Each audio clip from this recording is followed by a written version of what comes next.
It's the show Agent Orange / Adolf Twitler would love to shut down. So here's the story, folks. I am the least black person that you've ever seen in your entire life. In fact, we did very well relative to racist people. It's the no bullshit zone. It's called fake news. It's the Shaggy Jenkins Show. I know who you are. Just wait. On the Pacifica Radio Network.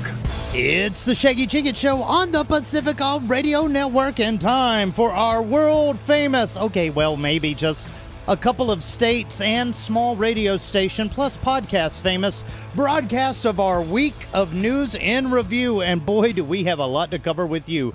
Before we get to that, brief introductions are in line. Hi, I'm your host. My name's Shaggy Jenkins, a critical thinker, a problem solver, guy just left of normal insane, and found at my website, shaggyjenkins.com, or wherever fine social media is looked over by Russian bots at Shaggy Live.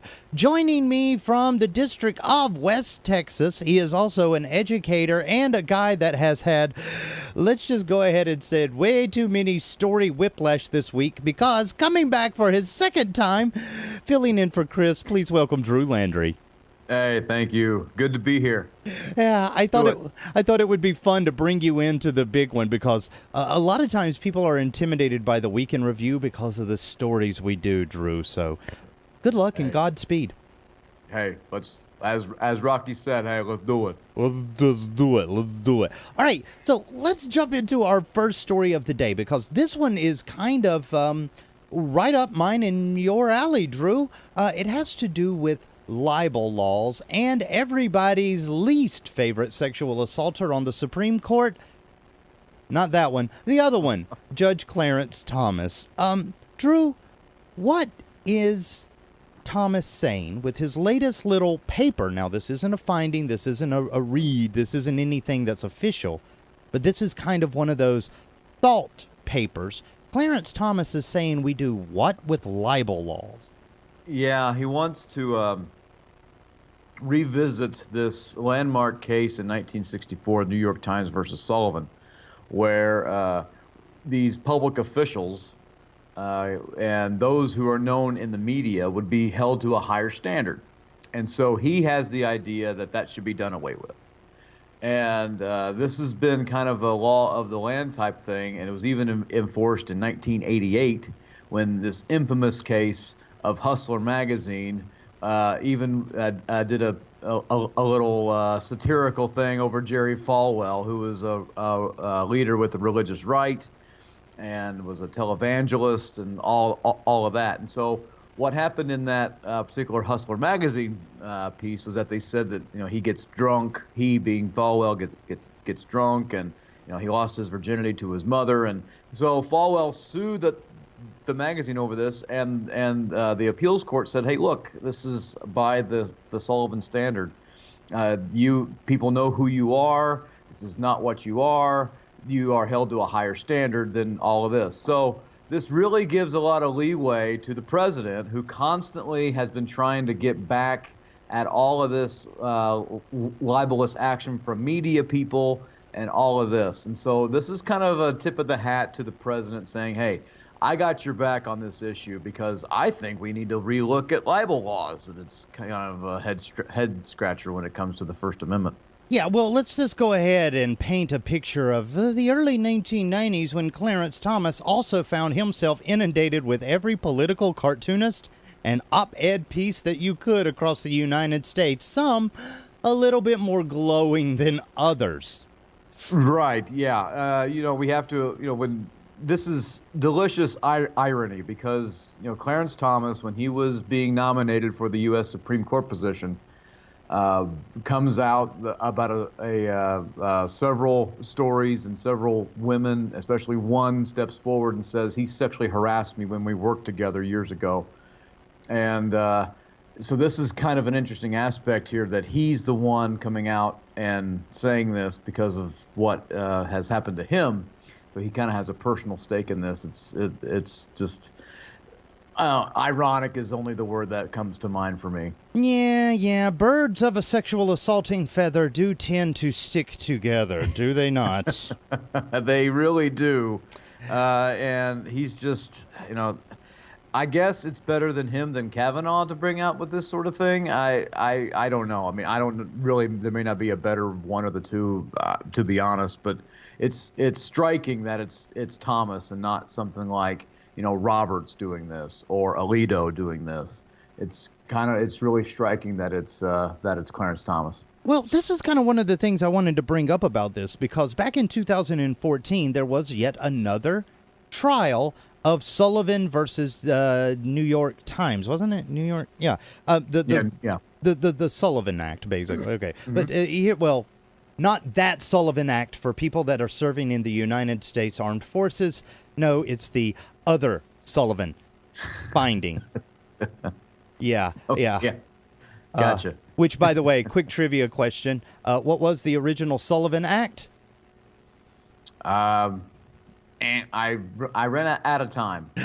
Okay, it was from the United States Navy during World War II when the Fighting Sullivan brothers all died on one ship. That's right. The Sullivan Act said that if any son of any family was the last remaining sibling alive, he was automatically found and discharged from duty so that families wouldn't become what the Sullivans were, the 5 Gold Star family. That was very tragic story. But the other Sullivan Act got a test in 2014 when, of all people, Bill Cosby got brought up into this whole kind of a mess. And the Sullivan findings stuck. They basically said, okay, well, look, you're Bill Cosby. 1964 Act basically covers this, so we're good. Now, with Clarence Thomas coming out, I mean, it looks kind of weird when you link all of these names together that I've just brought and said, yeah, now he wants to analyze whether or not we should be able to talk about these people. Yeah, that's exactly right. This is so odd. Irony is right here. I mean, Bill Cosby, for better or for worse, is a well-known person in the U.S. Society, and so he's held to this higher standard, and he can't really sue people when they say things about him because, well, that's people know who he is and they know what he's about and have known his name in the public sector for decades. Same thing went for Jerry Falwell. Same thing goes for Martin Luther King Jr. in this case. Same thing went for Donald Trump. So, this is kind of where we are with this whole thing. I mean, and with Clarence Thomas saying, well, that shouldn't be the case. You should be able to sue anytime someone wants to really come after you. That is, just an odd thing. It's just I don't have any other words to really describe it. I'm running, my thesaurus is about to be extinct. Yeah. So, the bad thing is because now if they redo the libel laws, me and you will have to pare down all of the words, especially me, that we use on this show. That's exactly right. I do want to read to you a little bit of Clarence Thomas's, Clarence Thomas, some of his findings on this. What he wrote in his piece said, quote, "If the Constitution does not require public figures to satisfy an actual malice standard in state law defamation suits, then neither should we." Well, this is the thing. Actual malice standard. So that basically means, okay, so because people are going, boy, you guys are using big words today. Chris never lets me use big words. Okay, but let's talk about actual malice standard. What does that mean in a legalese term? Yeah, well, what we're talking about here is that you are actively going after somebody. Like you are trying to defame them. You are trying everything you can to make them look terrible in any particular manner. And so this actual malice, defamation of character, like you are actively going after them. That's really one of the best ways that I can use to really describe that. And when this came around in this particular case, the New York Times was factually wrong. They weren't actually going after King in this, and the Attorney General in this particular case. They just got the facts wrong. And so this being this standard now that you have to have actual malice, actually going after somebody, that was applied in the Falwell case. They said, no, this is a satirical thing. Same thing when it comes to Bill Cosby. This is not going after you in any particular manner. This is just words being used here, and people know that you've been in this public light for a long time. Same thing with the president. Same thing with Trump. For people to come after him, and for a media outlet or several media outlets to come after him and be trying to defame him, make him look bad, make him look terrible, that would be libelous. That would be upheld to that actual malice standard. Mm-hmm. But in other particular ways, if they get information wrong or someone gives an opinion about something, and he doesn't like it, that's not actual malice. Right. Okay, because this is the thing.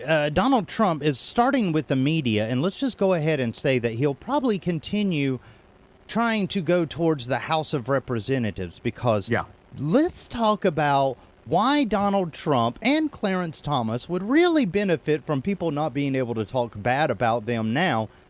The House this week found out in a bombshell. I'm too cheap to afford sound effects. But in a bombshell, in a kind of a whistling bombshell report, they found out that Trump had actually pushed through a weapons deal with Saudi Arabia. And this is, well, kind of against what he said that he was going to do in the official sense, wasn't it?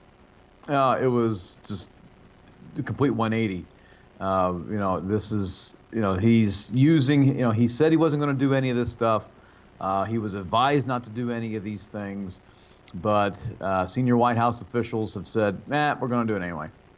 And, what a, I mean, hey, it's up to the president to take, and his officials to take advice and to seek it and to do what they want to with it. But this is not exactly a good look for him. And even though the council, the White House council said, you really shouldn't do this sort of thing. And, well, they just like, forget it. Yeah, I know, because when it comes to Donald Trump trying to throw everybody off of his trail, look, let's just go ahead and say that our last couple of years with him in the White House and our relationship with Saudi Arabia has been very odd, indeed. Absolutely. I mean, we have the incident with the journalist of the Washington Post, Khashoggi. We have all of these other types of, we have this. We have Michael Flynn and the IP3 that was his company.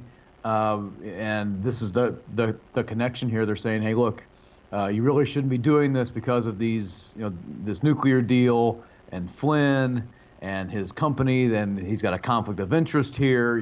This is just, so much is in this story. And for legal counsel to just come out and say, hey, look, you really shouldn't be doing this sort of thing. The relationship that we have with the Saudis and what they're doing in that Middle Eastern region is not really in our interests, and we really shouldn't be helping them out, especially signing nuclear weapons deals. Mm-hmm. Because let's just go ahead and bring this into perspective. Not too long ago, Donald Trump pulled us out of the nuclear arms agreement with Russia, saying, well, Russia's going to build stuff anyway, which they were not going to, but then we pulled out of the agreement, and guess what? They're doing it now, ladies and gentlemen. They're doing it now. But the thing is we went ahead and we unfeathered the Russian nuclear program, and then, just to make things a little bit better, we find out that there's this deal of slipping our nukes into Saudi Arabia, which is right in Russia's backyard and really likely to incite some sort of retaliation. I mean... Yeah, you're right. Go ahead. Sorry. No, I'm just going to throw this out here because the other night on CNN, Jake Clapper was trying to say that, a lot of analysts were trying to say that, according to Andrew McCabe, Donald Trump could or could not be acting like a Russian agent. But when you're doing an action like the secret deal to the Saudis for nukes, isn't that kind of like playing both sides of the bad deal? Yeah, it really is. He's, gets out of this nuclear agreement, signs this nuclear deal with the Saudis, which is incredibly close to Russia. And then just this past week, Putin makes his State of the Nation address and says, if any of these European countries are going to, base any of the American bombs and weapons, we're going to have to, as he said it once and then repeated himself, have to retaliate. And so I'm not really sure if that will even apply to countries that are within his sphere, meaning south of that, meaning to the Saudis, meaning to, or any other country that we'd be doing these nuclear deals with. So this is not exactly a Russian agent move, yet getting out of Syria is a total, Russian agent move. Taking Putin's advice over our own intelligence is a Russian agent move. Signing a nuclear deal with the Saudis is not it's you're having this hot and cold moment. It seems like he's trying to shake everybody and go, you don't know what I'm thinking. Well, no, we don't. Right. Because this is the deal, because it was guys like Michael Flynn and a bunch of the early security guys that says, hey, look, let's just give them some nuclear power plants, all right? The Saudis, they're our friend. We'll give them some nuclear power plants. To which the national security, the NSA and everybody, National Security Agency, CIA and FBI comes over and goes, guys, I don't know how to tell you this, but us putting a nuclear power plant in Saudi Arabia equates to us putting nuclear weapons in Russia's backyard. It's a very bad deal. And then, of course, the Trump administration pushed through and said, it's a power plant. It's a power plant. It's a power plant. Remember how many times we went after the power plants in Iran because we thought they were enriching uranium for nuclear devices? Oh, yeah. I mean, we would do that sort of thing. We'd blow up plants and all this type of stuff. So that's nothing new. I mean, we've been able to, try to control the arms race and try to, blow up other people's stuff because we don't want them to have it. So that's not, so that's, but you're exactly right about that. Yeah, because this is the kind of crazy thing about this whole scenario is that Trump was warned, not once, not twice, not even from one branch of government. He was warned dozens of times from the intelligence community, the State Department, and of course members of Congress and the foreign relations committees. Now, every single one of these guys came out and said, "No, bad idea." And what we're finding out now is Trump kind of played a slick one on him and goes, "Yeah, you're totally right. That's a bad idea." And as soon as they left the room, he picks up the phone and goes, "How quick can we get the nukes there?" Look, he's just his own person. He's doing whatever he wants to do. While he's going to try to have some sort of a deal with North Korea, and very excited to meet with, Chairman, Un again, you just have to wonder where, whose side is he on here? Whose interest is it best? Why is he wanting to give all this money and help with the Saudis? Why is he always trying to, say nice things about Kim Jong-un? Why is he palling around with Putin and then not palling around with Putin? What is, he needs some sort of therapy. I mean, we all need to figure this out. And it's really, driving me bonkers trying to figure this out, trying to really get any kind of grasp as to what is this foreign policy that we're doing here that is supposed to enrich and expand the interest of the United States and try to defend our freedoms and democracies. That's supposed to be the model of the world. And, what actions has he taken to really bring that about? I don't know yet. Well, let's see. He did went ahead today and said yesterday in a statement, he said, "You know what? I don't know if the Attorney General's ever going to release that special counsel's report. I just don't know. It could happen. It could not happen." And the same time that he's doing this, which is basically playing spiteful against the American public that wants to know what the hell happened with our election, he goes and takes it one step further. Okay, so besides being bad at foreign diplomacy, his domestic diplomacy is horrible. The Trump administration did announce this week that they are pulling a $949 million grant that was supposed to help fund part of California's big rail project. Right. Why did he do that, Drew? I have a bit of a feeling it has to do with California not liking his wall and pulling out the troops from the National Guard from the border and just not liking California. That's my initial gut feeling. Yeah, because there was this whole big dream from L.A. to San Diego of a $77 billion high-speed train that was supposed to alleviate things on the Pacific Coast Highway and, the 401 and all of that. Ooh, L.A. traffic. How did they not just... Never mind. Okay. Yeah. No, every time I've drove in L.A. traffic, I've been inspired to start the movie The Purge. I mean, it's just... It's terrible, the transportation in California. You just gotta, eat some kale and, maybe align my chakras. Put a mannequin in the passenger seat. Do some yoga on your hood. I mean, yeah, all terrible stereotypes of California. Sorry. Well, California traffic, because mind you, Californians are just people, but their traffic is something from Dante's Inferno, somewhere around the 6th layer of hell, I would say. And as such, they really, really, really have been pushing for the last 2 decades to kind of alleviate their traffic woes, specifically in their major metropolitan areas like San Diego, Oakland, San Francisco, and Los Angeles and Sacramento. Yeah, old Sacktown. So they were looking for ways of getting rid of all of these inundation of cars that they were having, and they started looking towards rail. They applied for the federal government a long time ago, and even it was like the last finding between Brown and Obama was that California got another little bump, and that's what took it up to the this is $929 in the paper, but I got estimates as high as $950 million. But the thing about this whole project is Donald Trump didn't even approve it, wasn't around when it started, had nothing to do with it, but because he knows that California is kind of thumbing their nose at him, he decides to go back into another president's acts and cancel something. Now, at what point do people just go, this spiteful SOB really needs to knock it off? Well, the only way that's going to happen is to not reelect him in 2020, or to impeach him and remove him from office with the Mueller report that is supposed to come out sometime pretty soon now.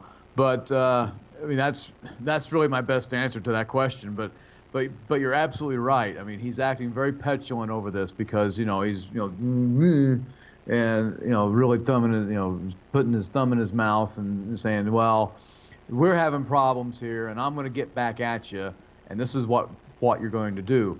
But even Governor Newsom has stated, in his State of the State address to the state legislature in California, is this that look, this plan is just not going to work. We spent too much money. We're completely over budget. We are just not on schedule. Everything is just simply behind. And so he just pulled the plug on this whole thing. But he did want to complete one particular part of the rail, and the president's just like, nope, you're not getting anything. And it's kind of like, well, all right then. So Governor Newsom is gonna fight him, and that's the way it goes. This is where we are. I mean, if there's anything that is ever so petulant and ridiculous, it's the fact that if you don't get along with this president, he will come after you in some way, shape, or form. Mm-hmm. It's been California. He did it to Speaker Pelosi on her supposed secret mission, not secret mission, but her secret trip to Afghanistan with the helicopter that he said, no, you don't need that, after she disinvited him to the State of the Union.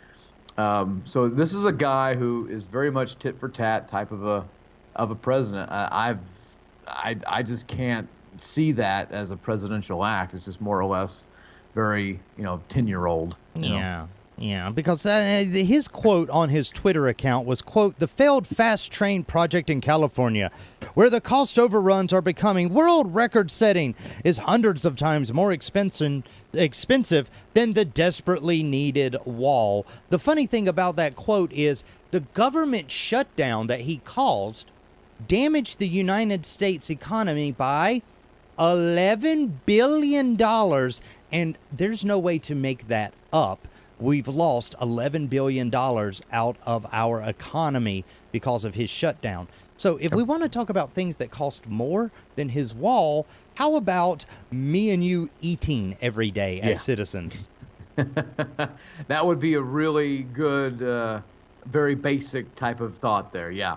But he's dead set on proving people wrong, proving he's right, and damn the torpedoes. Yeah, well, let's not forget that Trump made his money in fleecing people in real estate deals and overinflating construction costs on government contracts.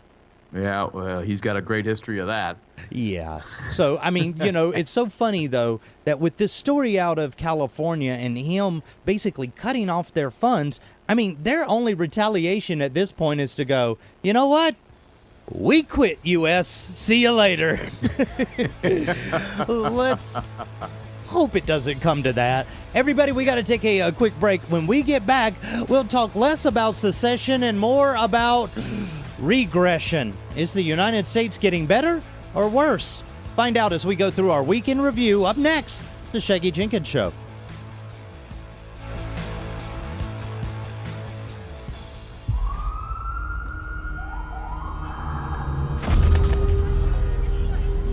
Opiates has taken everything and everyone I've ever loved away from me. Everything. All I did was dance. I was being scouted for a scholarship. I blew my ankle out and I got prescribed pain pills by my doctor. If making my detox public is gonna help somebody, I'm all for it.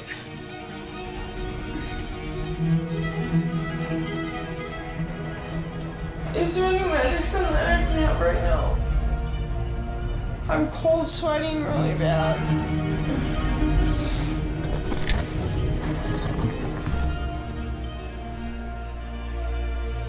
I just wish I would have had a warning.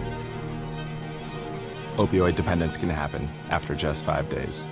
Know the truth, spread the truth. The Shaggy Jenkins Show We have to make Russia great again. on the Pacifica Radio Network. It's the Shaggy Jenkins Show on the Pacifica Radio Network. Welcome back. Hey, if you didn't know, we have this whole first part of the show that you probably missed. And if you really, really want to go catch up on it, go to our website, shaggyjenkins.com, or follow me wherever fine social media is served at Shaggy Live. It is, of course, our weekend review, so we're going through tons and tons of stories for you. Who's we? Well, probably I should introduce our correspondent. Today, filling in for Chris, who is, of course, doing whatever he wants to in mainstream radio. Please welcome from the District of West Texas, an all-around dapper gentleman and guy who really likes his cookies. It's Drew Landry. Thanks, Shaggy. I'm glad to fill in. Thanks. I know a lot of people don't know that before the show, I always call people up, and so far I have called Thomas not even in the room. Like he answered, he basically reached over, answered, and then walked out of the room. I'll be back. It just left me there, staring at his walls for a while. I've called Ron napping once. That was fun. But you're the first person I've ever called eating a cookie exactly the way that I eat cookies. Yeah. Well, just to let all your viewers and listeners know, I was devouring this cookie. I don't eat all that much, but when I do, I devour. And so I was eating this cookie, and I was letting it know who was boss. You know, it's funny that you bring up devouring things and showing them who's boss. You know who else does that? I don't know who. The human immunosystem. What an interesting. What a great segue, Shaggy. That's awesome. Yeah, I like that. Yeah, great. Well, we do have to talk about that because this week, Houston, you guys went back to like the 1870s. Yeah, look, I have to give some context to this. Texas is one of these states that has a rather loose allowance of children to not be vaccinated. And so they'll let you have exemptions, and whether it's your fear of things or whatever the case may be, they will allow you to not be vaccinated. So those particular exemptions have gone up in the past 5 years, and they're really scary. But here's what happened today in Harris County. Harris County is the largest county in the state of Texas because Houston is there, and that's the largest city in Texas. So in this particular area of the state, we had our fourth, let me just make sure I got that right. Yes, the fourth measles case of the year. And we are in February. This is the fourth of the year. So this is just incredibly bizarre. The patient who is spreading this is in the ages of 15 to 24 and did not get the first round or second round of the MMR vaccine. And so this person is around those who aren't old enough to get a second MMR shot. And so so this is, these other people who aren't old enough to have the second MMR shot are relying on those, this herd type of mentality here for them to have it. And for this person to not be vaccinated to get this is incredibly scary. And so there's a movement going on in Texas, and it's led by this group, and you may get some hate mail for it, so I apologize. I'm already on their list. It's called Texans for Vaccine Choice. And these particular people, this group, says it's your freedom to choose whether or not you can have any kind of vaccination. Now, I get that in principle, but this turns into a public health problem.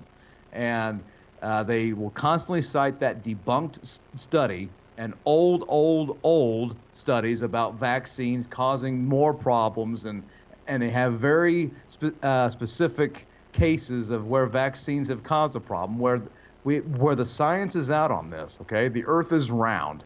Okay, we revolve around the sun, and so the information is there. Vaccines work. And they have a hard time accepting that. And so what they are saying is, it's okay for you to not be vaccinated.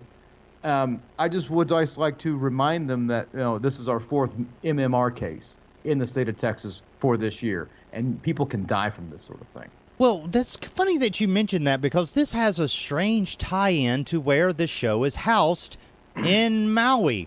Oh, God, Drew, we found ourselves connected by unvaccinated children. This is the thing, because look, before I say the similarity, can I just say that I'm one of those guys that gets online and posts pictures of things and then makes mean comments about anti-vaxxers? Like, not too long ago, I put up a picture of a bridge. I stole it from somebody else, and it said, "Hey, this bridge is only 99.99997% safe. Guess I better swim." Anti-vaxxer logic.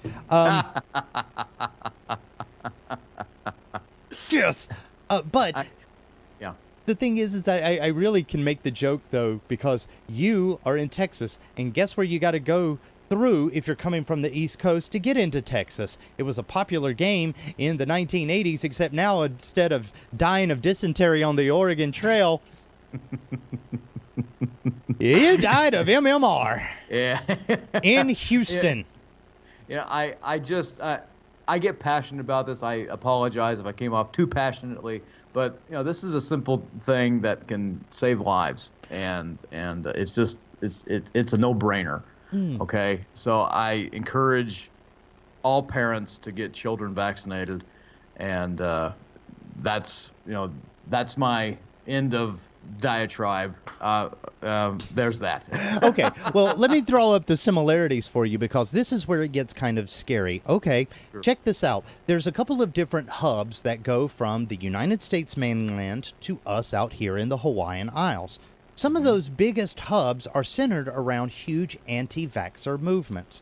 Two of the largest anti-vaxxer movements that we deal with in the state of Hawaii comes from the state of, you guessed it, Oregon and Texas. But here's the thing. With tracking this latest MMR outbreak, you know, the kids that should have had the measles, mumps, rubella shots, stage 1 and 2, so they didn't get full-blown measles. Well, those individuals seem to be doing a round-robin travel from Oregon out to the Hawaiian Isles and then heading out to the East Coast in cities like New York and stuff. And guess which city they land in? If you said Houston, Texas's George W. Bush International Airport, you are absolutely correct, my friend. Well done. So think about it this way, because we started having cases here of measles on Maui, and let me tell you, we are very pro-vaccination here for the most part. And I can say that because I know most of the people here immigrated from other countries where they don't have weirdos like we do in the United States. You know, I mean, look, guys, when you come here and you're a tourist and you want to make fun of the Micronesians, the Tongans, the Samoans, whatever, go ahead and laugh. They're vaccinated. They will outlive you. Yes. You know? They will always have that over you. Exactly. Brother, you wonder why the Soleil smiles. He's thinking, you didn't immunize, brother. You didn't immunize. But we've had cases of measles over here, and guess where we tracked them back to? It turns out I have a pretty good guess. Houston, Texas, and Portland, Oregon. So from Houston and from CCOM, you know, those two airports, that's where Hawaii got our cases of measles from. So, Drew, I need you to do me a favor. You're in Texas right now, right? Sure, yes, I am. I need you to go to your window, throw it real open, and yell loud, "Nobody travel until you get your shots!" At least to Hawaii. I know one guy there, and he's really upset. If you would. I'm putting it on my to-do list, okay? It's right there. Boom. right beside the item that says, "Get arrested for doing something stupid that Shaggy talked me into." Oh, gosh. You know, encourage vaccinations next. There it is. Yeah. But here's the thing. It's because a lot of people think that Trump probably suffered from scarlet fever or polio and way back in the day because it's eroded away some of his mental faculties. No, they didn't. I just made that up because I needed a segue. Here's the thing. This week, Donald Trump has shown an amazing resolve for doing the wrong thing despite pressure from his cabinet, his advisors, and from his own political party. There was this big report that came out in the New York Times, though, and Drew, it's all about intimidation, pressure, the bad nicknames, the name-calling, the adopting other people's kinds of lines of thought until they backfire in his face and then blaming it completely on that person. From the New York Times story, inside of Trump's White House for the last 2 years, would the word, because we're doing the thesaurus thing, chaotic, be a good explanation of it? Oh, I don't think that's any question. I think that's a great word for it. The books that have come out about him that he just totally disowns and just attacks, because that's what he does, have been pretty much on the nose. I mean, that's just how that works. I mean, Chris Christie, who has known Trump for a long time, former governor of New York and former presidential candidate and all that. His book that came out about Trump, I mean, the president didn't attack that one. At least if he did, I didn't catch it. So that must mean it's somewhat, that, yeah, okay, well, I can't really attack this. So a bit of an interesting aspect there as to how that works with the president. But chaotic is exactly right. I think that's one of the best words that we can use for this White House, for this presidency.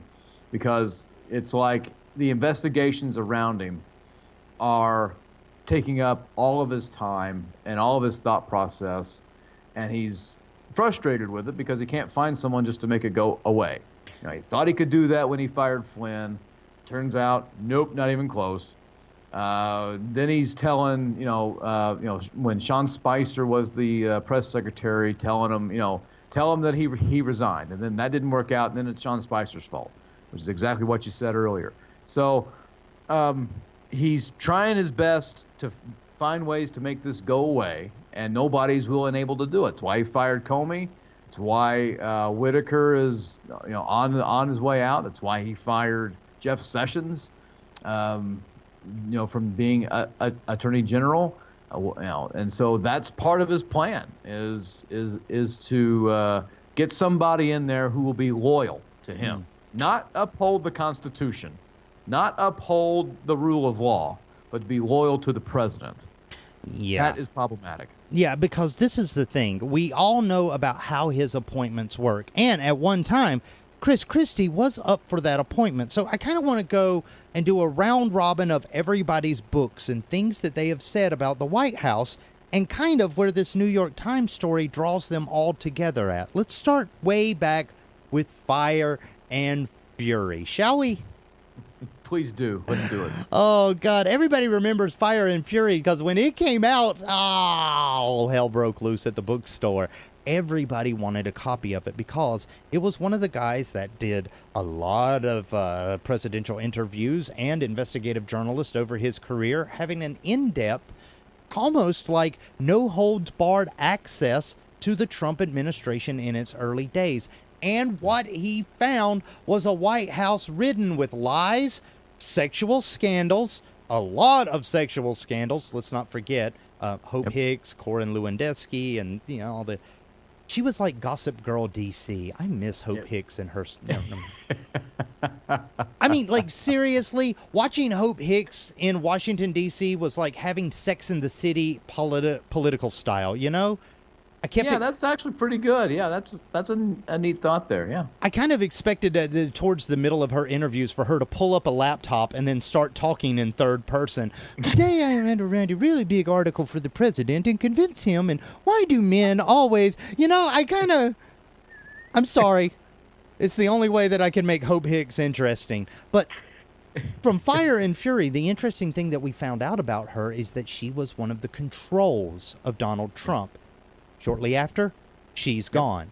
So from Fire and Fury, Donald Trump was already portrayed as a chaotic personality, wasn't he? Yeah. Oh, yeah. That's how this worked out. I mean, I think that was the book where we found out that he, eats a lot of cheeseburgers and spends his time in the Oval Office. And I think that book came out when Melania hadn't moved out of Trump Tower yet, and so he was by himself inside the White House, and I guess he was feeling lonely a lot, or I don't know what he was doing, but he was eating a lot of cheeseburgers and drinking a lot of Diet Coke and all this sort of stuff, and and tweeting all of these things. I mean, it was just not the type of thing you would expect out of a president to be doing in the evenings. I mean, I get the fact that they need a break. This is probably the most stressful job in all of the world. I get that.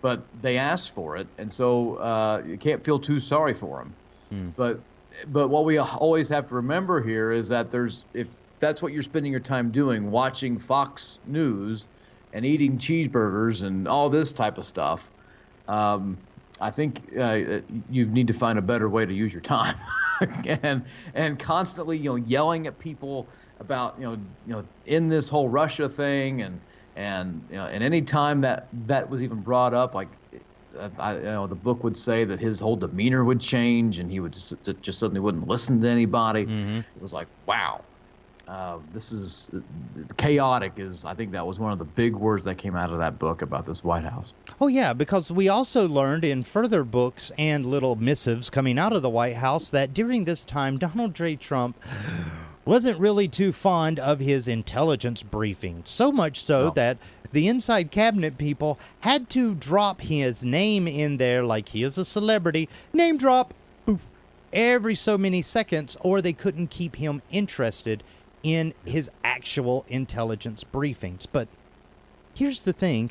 What do you do to a guy that says, I don't need intelligence to make decisions? I don't know what you do to that. I've never had to deal with anybody like that before. I think I would just, if I was the person giving advice and giving these intelligent reports and someone said that to me, I'd say, well, then I don't need to be here. And I'll just let you just figure, I'm out. See you later. That'd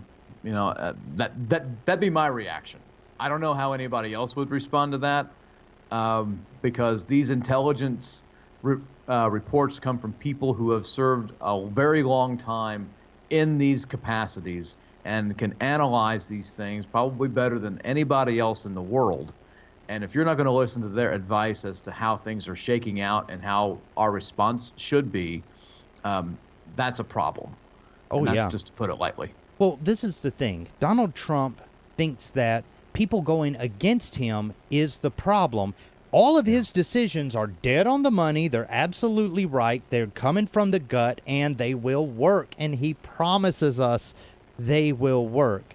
So it's kind of, I guess you can say, no big shocker that not too long ago when Chris Christie's book came out, we learned that at a lunch attended by Jared Kushner and Donald Trump himself, both of them said, we'll fire Flynn. That ends the Russian things. And Christie goes, that will never end the Russian thing.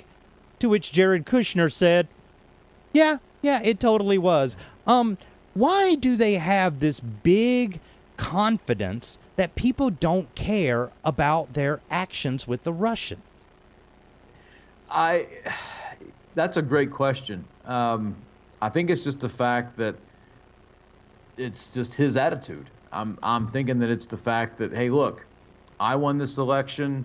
I've got a good messaging piece that if they are in this Russia thing, all I can tell them is, look, it's all the whining people, it's all the crooked Hillary people, and I can just point to how she has ties to all this stuff, and she needs to be the one put in jail, and all this and that. Just try to distract, really, with his messaging abilities. But Christie was right, and the president was wrong, and his son-in-law, both of them have been completely wrong on this. And we're finding out, what the ramifications of that is, and at least we will pretty soon. Whether it's going to be damning or whether it'll be nothing at all, but one way or another, we're going to find out. That's because coming from another book, that's the one that was just released by Andrew McCabe, we found out that the United States president fancies himself a pal of despotic leaders and a fan of their kind of ways of doing things. So when we talk about how Trump has behaved in his first 2 years in office, I'm going to say, and this is what the New York Times is saying, and we'll let you agree or disagree with us here, Drew. Ha ha ha ha. Here's the thing. Donald Trump has spent more of the last 2 years attacking the intelligence community, the investigation against him, and the institutions of government that keep checks and balances on executive power, more so than he has actually been president. That's absolutely true. In the New York Times report that was done by 3 journalists, okay? Not 3 random bloggers who love the president, not 3 Trump bloggers. These are journalists with probably one of the best news organizations in the world with in-depth coverage, have found that he's attacked the institutions about Russia the most than any other thing that he's ever talked about. And it's incredibly concerning that, but again, this is to his credit, this is his strategy, that if he can't bully his way through it, I'm just going to discredit what's taking place in order to energize people who voted for me so that they'll vote for me again in the next election, and to prove that this whole thing is just a political party sham. A political party shame, huh? Oof. And Bob Mueller. It's just so incredibly odd as to how this is working out. But this has been his strategy. I'm going to discredit it. I'm going to attack it, and I'm going to blame other people for this problem. And this is not my issue. I happen to like the way that Putin does things. I like the way that Kim Jong-un gets received. I like, heck, if Idi Amin was still alive, he probably would like the way that he did things too. Yeah. And that Ho Chi Minh has moxie. Yeah. So it's just this weird obsession. I mean, I don't know how else to put it. I mean, maybe there's a poor choice of words, but it's just this odd admiration that he has for these authoritarian leaders. I guess he wants to be, drive around in his limo and have these crowds of people just clap for him or something. But with the Russian meddling and with all of this investigation going on, trying to discredit it, this is part of his strategy. Oh yeah, because let's not forget that part of this story, they're telling you how he went to acting attorney general and all around Mr. Clean kind of guy, Matt Whitaker, and asked him to put in a political friend of Donald Trump into the Southern District of New York. You'll remember, Southern District of New York has not one, not two, but like 4 different lawsuits and investigations right now into the Trump family, finances, campaign, and charities. So, that's right. With that said, this is a guy that is very, very despotic in his means. And can I go ahead and tell you something? Please. You said that this article was written by 3 journalists. We're sorry, Michael S. Smith. He forgot you. There was 4 journalists. Oh. Yeah. Sorry. You don't know Schmidt. Please send your hate tweets to @Landry for West TX. Yes. Blame me. Yes. Oh, Schmitty. But one of the things that they uncovered with all of the tales between Matt Whitaker, Donald Trump, and others of that ilk is time and time again, Trump finds these people, like a Whitaker, that support him out in the public, and then all of a sudden they find themselves with pretty important government jobs. But essentially, what does he hire these people to really do, Drew? Yeah, he's wanting just to take out their enemies and just cover everything up and make all of his legal problems go away. And Whitaker's going, I can't do that. And, sorry, you're going to have to go, okay? You're going to have to be gone. This is, as I mentioned in our Monday show, this is very gangster-esque. This isn't governing. This is mob-like. This is so much like Tony Soprano. Mm-hmm. And maybe that's what he's going for. But bad news for him. He wants to discredit it, and I don't want to do a segue here, but that's really your job. But if you listen or you saw his tweets this morning, going right after the New York Times, saying that they're the enemy of the people, more attacking of the media. And it's just so incredibly frustrating that he can't accept the fact that they don't have to like you in order for them to exist. Yeah, because, Trump really wishes that all of his coverage could come from the National Enquirer. We don't know how that worked out for him. And, that guy has, the craziest... I'm sorry to bring this out, but that guy really shouldn't... He needs to change his last name. Yeah. Well, we've got to change topics because that's the end of the show. We've ran out of time for the day. Oh, God. Drew, thanks for filling in for us this week. Hey, I'd be happy to be a relief pitcher anytime. Yeah, you hear that, Chris? He's ready to pitch in for you. As for me, I got to toss this one away. That does it for this week. Join us next week when me and Drew will meet up again for your Monday show. Till then, love you, mean it. Get in, bye.